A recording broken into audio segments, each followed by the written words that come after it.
X को कहा जाता है भुज, एक्स को क्या कहा जाता है, एक्स को कहा जाता है भुज और वाई को कहा जाता है कोटि। एक्स को क्या कहा जाता है, भुज और वाई को कहा जाता है कोटि। जिससे एग्जाम्पल बताते हैं, जिससे कि सबसे पहले घर में अगर जो रोटी भुजिया बनता होगा तो सबसे पहले बनता है क्या, भुजिया। तो भुजिया बनता है तो हो गया भुजिया से हो गया भुज हो गया, और रोटी से हो गया कोटि, रोटी से हो गया कोटि। मतलब ABCD में एक्स पहले आता है, तो उसी प्रकार यानी कि भुजिया रोटी,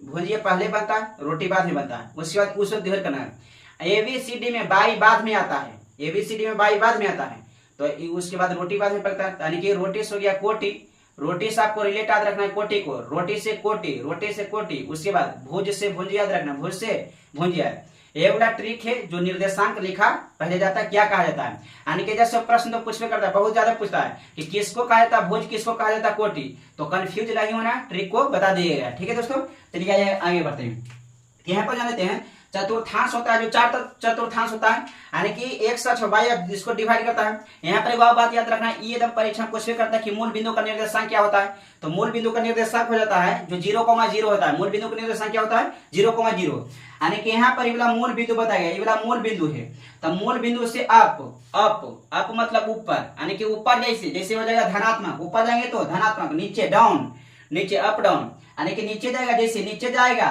तो ये हो जाएगा ऋणात्मक, ऊपर जाएगा